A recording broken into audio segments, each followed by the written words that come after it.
everybody, welcome back to another Sports Hub. I'm Grant Bosiacki. I'm Ryan Edwards.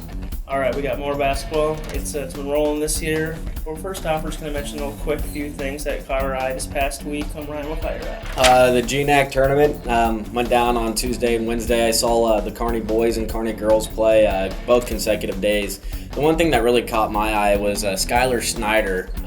She struggled to start the season despite averaging 19 points a game, but in the GNAC tournament, she really carried the Bearcats to an impressive third-place finish. Well, I'll take that back. It wasn't impressive. They blew a 10-point halftime lead to Hastings. But anyway, back... Second. Yes. And Second, yeah.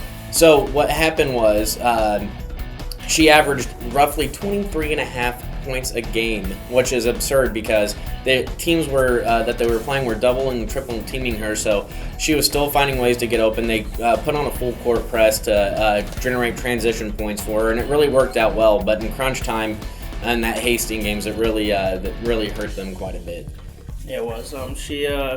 They, especially, like you said, when the defense were keying in on her, she still played real impressively. Minden girls, they lost to St. Paul their last game, but I was impressed.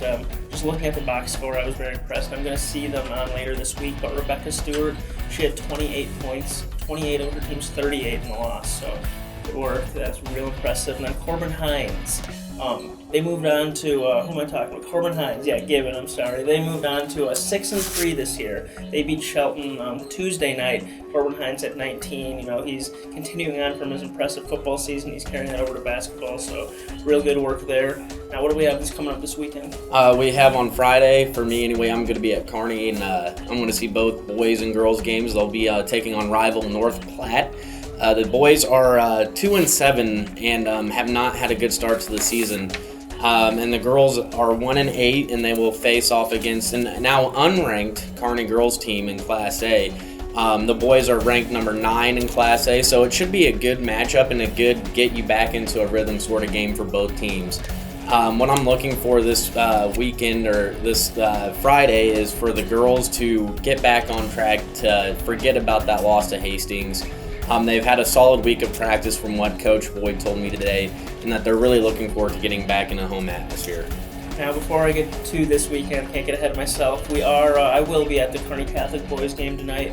They are playing, who are they playing? They're playing Wood River, which means that they got to stop Nate Baugh, who had 10 threes in the game this year, which is pretty ridiculous. So Kearney Catholic will have to make sure he doesn't get hot. So I will be at that game tonight, looking to see if Kearney Catholic can continue their winning ways. And like I said, tomorrow night we're going to be, me personally, I'll be on Friday night, I'll be at the Minden game to see if Rebecca Stewart can get a W against Ainsworth. And then let's fast forward to Saturday. We got South Loop and Bertrand. That's where I will be. And you're going to see an impressive Southern Valley squad. Yeah, Southern Valley this year, after losing 4 seniors, I can't say it enough. They have really done well with the players that they have, and most importantly, Colton Samuelson, who's picked up where certain players have left off last year. He's averaging just over 15 points a game. But the one thing that I know is that their coach is arguably one of the best coaches in our region. So it's going to be interesting when I talk to him to see how he's gotten this team to buy in and off to this quick start. They should run through the rest of C2 until they match up with possibly Winnebago and Amherst later on in the season, depending how the rest of the season goes. But I can't say enough things about Southern Valley and how they've looked so far this season. Like I said, losing 4 seniors from a 27-2 squad from last year's team. That's really impressive. And you mentioned Amherst. It seems like every week we have to mention how impressive they've been so far this year. I don't know if they have a loss in their sight right now. The one thing that really helps them and benefits them is that they're still in the Fort Kearney Conference. And when you're in a C2 team playing teams that are D1 and D2, it really helps build up your resume heading into the sub-district part of your season. With that being said, we don't know who's going to be in Amherst region yet or for the sub-district, so it might be harder for them to advance to state, but right now they should have a fairly easy schedule headed up into the middle part of February.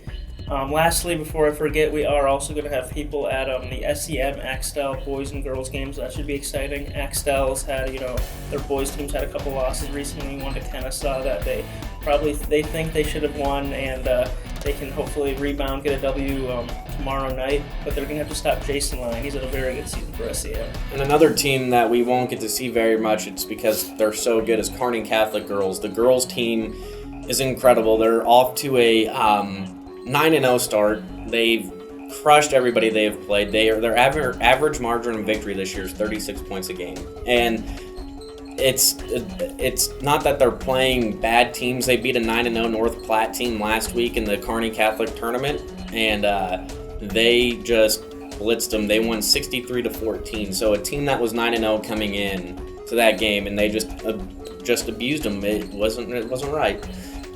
All right, well, that's what we got for you this week. We'll be looking forward to seeing all the games that we have, on tap coming up, and thanks for tuning in with us.